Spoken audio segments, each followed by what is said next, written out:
ఒక జనరేషన్కి ఇంకొక జనరేషన్కి మధ్యలో ఎప్పుడు కూడా చేంజ్.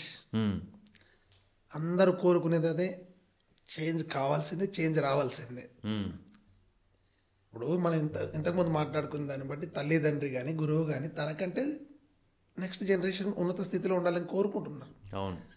అంటే వాళ్ళు కోరుకునే దాన్ని బట్టే మనం వస్తాము. మనలో కూడా ఎనర్జీస్ ఉంటాయి. ఉమ్, ఉమ్, ఆ ఎనర్జీస్ని ఏ విధంగా వాడుకోవాలి, మనం ఏ విధంగా సమన్వయం చేసుకోవాలని ఫస్ట్ నాలెడ్జ్ అనేది అవసరము. ఉమ్, ఉమ్, ఉమ్, ఏం నాలెడ్జ్ లేకుండానే ఇప్పుడు పోయి సినిమాలు చూసి నేను పోయి హీరోగా యాక్టింగ్ చేస్తా అంటే హీరోగా చేసేస్తామా?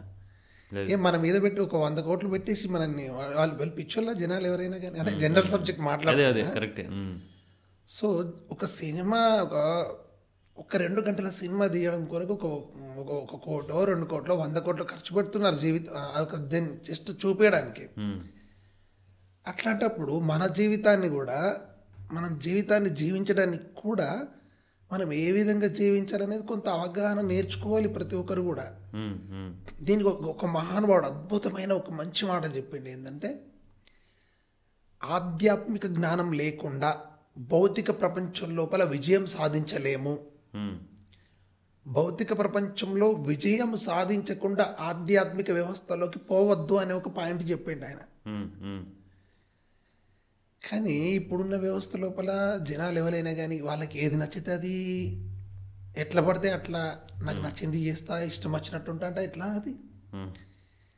ఇప్పుడు ఎవడో ఒకడున్నాడు, సన్యాసి ఉన్నాడు, ఆయన చూసి నేను కూడా సన్యాసం తీసుకుంటా, నాకు ఇవన్నీ తలకాయ నొప్పులు, ఇదంతా ఇబ్బంది, ఇదంతా గందరగోళం ఉంది అనుకుంటే ఎట్లా?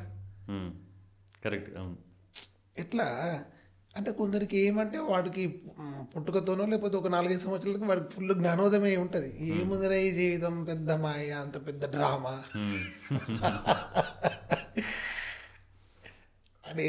అంటే వాళ్ళ తాతలు తండ్రులు అని చెప్పగా వాడు విని అవును కరెక్టే కదా, అంత డ్రామానే అంటుంది కాబట్టి ఇంకా నేను కూడా ఏం చేసేది ఉంది అని చెప్పేసి వాడు 20 ఏళ్ళకి సన్యాసం తీసుకుంటాడు. జనరల్గా తీసుకుని వాడు అదే స్థితిలో ఉంటే పర్వాలేదు. వాడికి 60 సంవత్సరాల వయసులో 50 సంవత్సరాల వయసులో అరే నాకు ఒక భార్య ఉంటే మంచిగా ఉండు, పిల్లలు ఉంటే బాగుండు, అప్పుడు వానికి ఆలోచన కలిగితే అంత డిస్టర్బెన్సే కదా వ్యవస్థ. అంతే.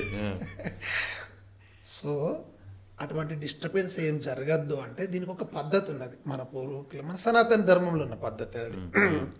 అదేంటంటే జీవితాన్ని జీవించడం అనేది పాయింట్. అదే విధంగా జీవించాలి అనే దాని గురించి ఒక శాస్త్రీయబద్ధంగా చెప్పడం జరిగింది. అది ఎందుకంటే 10 సంవత్సరాల వరకు నువ్వు చిన్నపిల్ల అనేవిరా, నువ్వు ఏమన్నా చేసుకో, ఆడుకో పాడుకో, ఇష్టం వచ్చినట్టు ఉండు, నీకు హద్దులు లేవు పద్దులు లేవు, నీకు ఏదైనా కరెక్టే, నువ్వేం తప్పు చేసినా కానీ తప్పు అని అనరు. కానీ 10 సంవత్సరాల నుంచి వెళ్ళి ఇంకా చేంజెస్ వస్తాయి. అప్పుడు ఏంటంటే కొంచెం ఎక్కడ మన గురుగారి దగ్గరికి పోగానే బెత్తం స్టార్ట్ అవుతాయి చేతుల కట్ట. అంటే ఇక నుంచి నువ్వు ప్రపంచం లోపల జాగ్రత్తగానే జీవించాలి. ఇప్పటిదాకా నీ ఇష్టం వచ్చిన నడిచింది, ఇప్పుడు అట్లా లేదు, టైం అయిపోయింది. అది ఇప్పుడు మాత్రం జాగ్రత్త వేళ నువ్వు వెళ్ళాల్సిందే. అంటే ఇది ఒక అద్భుతమైన విషయం సార్. ఇది మనిషి జీవితం కూడా ఎత్తుపల్లాల, మనిషి లైఫ్ ఎప్పుడు కూడా ఎత్తుపల్లాలి, అప్ అండ్ డౌన్స్ ఉంటాయి సహజంగా. దీనికి మన సైంటిఫిక్గా కూడా డాక్టర్స్ కూడా చెప్పే పాయింట్ కూడా ఇదే. ఎందుకంటే మన హార్ట్ బీటింగ్ అనేది ఇట్లా పైకి కిందికి పైకి కిందికి పైకి కిందికి ఇట్లా కదులుతూనే ఉంటుందట. అట్లా కాకుండా ఒకే రకంగా ఫ్లోలో పోయిద్దంటే ఇంకా తీసుకుపోయి అయిపోయింది ఈ మనిషి అని చెప్పి తీసుకుపోయి అంత బొంద పెట్టమని కాల పెట్టమని చెప్పేసి మనకు అప్పయిస్తుంది. అంటే మనిషి జీవితంలో కష్ట సుఖాలు అనేవి సమానంగానే ఉంటుంది. ఇది 100% గ్యారెంటీ. ఇది మళ్ళీ ఈ లోకంలో కూడా జనరల్గా సార్ ఒక 50% వెలుగు 50% చీకటే ఉంటుంది. అంటే దీన్ని మనము సహజంగా కూడా అబ్జర్వేషన్ చేస్తే ఇది పెద్ద విషయం కాదు, దీని గురించి పెద్దగా ఆలోచించాల్సిన అవసరం లేదు. ఈ నేచర్ని చూసి మనం నేర్చుకోవచ్చు. కష్ట సుఖాలు అనేవి సహజంగానే ఉన్నాయి. కష్టం వచ్చిందంటే ఇప్పుడు కొంతసేపు ఉంటుంది, మళ్ళీ తర్వాత మళ్ళీ సుఖం వస్తుంది.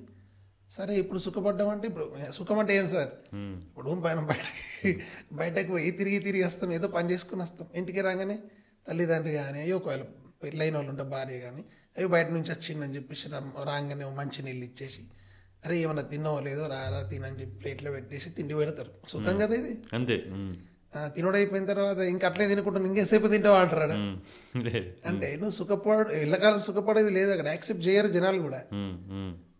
సార్లు తినక్కడ ఇవ్వాలి పక్కకెట్టి పని ఉంది పోనాడు అంటారు. వాళ్ళ కష్టం కష్టం, సుఖం తర్వాత కష్టం వచ్చింది, అవును. వాళ్ళ కష్టం తర్వాత మళ్ళీ సుఖం వస్తున్నది. మనిషి కష్ట సుఖాల ఒక చక్రం లోపల తిరిగే ప్రయాణం ఇది, అంతే. ఇక దీన్ని యాక్సెప్టెడ్గా ఉండాలి. నేను ఎప్పుడు కష్టం ఉండాలి అనేది కోరుకోవద్దు, నేను ఎప్పుడు సుఖంగా ఉండాలని కోరుకోవద్దు. కష్టం వెనుక సుఖం, సుఖం వెనుక కష్టం వస్తూనే ఉంటే ఇవన్నీ సహజమే.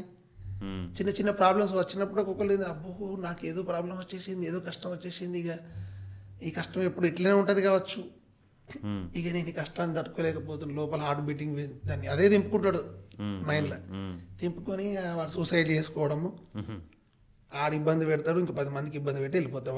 వాని తోలవాడు వెళ్ళిపోతాడు. ఇక ఉన్న వాళ్ళకి ఎంత ఇబ్బందులు, వాడిని నమ్ముకున్న వాళ్ళకి ఎన్ని ప్రాబ్లమ్స్. అట్లా కాదు కదా. అదే కరెక్ట్. సూసైడ్ అనేది అదే మార్గం, అదే కాదు. కష్టం వచ్చింది, అది మనకు ఒక అనుభవాన్ని ఇచ్చేసి వెళ్ళిపోతుంది. అదొక గురువు, అదొక గురువు. కష్టపెట్టేవాడు కూడా ఒక గురువే. ఇక్కడ ఆగాలి మనిషి, ఆగి అర్థం చేసుకోవాలి. ఇప్పుడే అవసరం మనకు తల్లిదండ్రులు అనేది అవసరం, గురువు అనేటోడు అవసరం, ఆత్మీయులు అనేటోళ్ళు అవసరం, అన్నదమ్ములు అవసరం, అక్క చెల్లెళ్ళు అవసరం. అందరు అవసరాలు ఎప్పుడు వస్తాయి అంటే మనం పీకల్లో కష్టాలు ఉన్నప్పుడు అందరు గుర్తుకొస్తారు. అంటే మనం మంచిగా ఉన్నప్పుడు మనకు కళ్ళు నెత్తి మీద ఉంటాయి. అంటే ఎవరికైనా కానీ జరుగుతుంది ప్రపంచంలో. అంత బాగున్నప్పుడు ఎవరు గుర్తుకురా, నీతోనేందిరా, నీతోనేంది, నువ్వు వాళ్ళు నేనేంది, నేనేమనుకుంటున్నా. నా స్థితి శాశ్వతం కాదు కదా స్థితి అనేది. ఇప్పుడు ఇంతకుముందు మనం అనుకున్నట్టు అప్ అండ్ డౌన్లు ఉంటాయి. ఏదో నీకు నువ్వు ఏదో ఇంతకుముందు ఏదో మంచి చేసి ఉంటావు, భగవంతుడు అవకాశం ఇస్తాడు, ఇక్కడ దాకా తీసుకుపోతాడు. తీసుకుపోయిన తర్వాత అక్కడ ఆగిపోతావు. ఆగిపోయిన తర్వాత అక్కడ ఏం చేసి దునుకుతావు, పెంచి దునకలేం కదా. అప్పుడు నువ్వు మంచిగా ఉన్నప్పుడు నలుగురు సహకారం చేసినప్పుడు, మనకేదైనా ఇబ్బంది కలిగినప్పుడు మనం సహకారం చేసిన వాళ్ళు అడుక్కోవడానికి అర్హత ఉంటుంది మనకి. ఇప్పుడు మనం మన దగ్గర ఉన్నప్పుడు మనకు ఒక 10 ఉన్నాయి, మనకు 4 అవసరం, ఒక 6 ఎక్స్ట్రా ఉన్నాయి. అప్పుడు ఏం చేయాలి, ఆ 6 ఎవరికైనా ఇచ్చేసేయాలి. ఎవరికి ఇచ్చేసేయాలి, అవసరం ఉన్న వాళ్ళకి ఇచ్చేసేయాలి.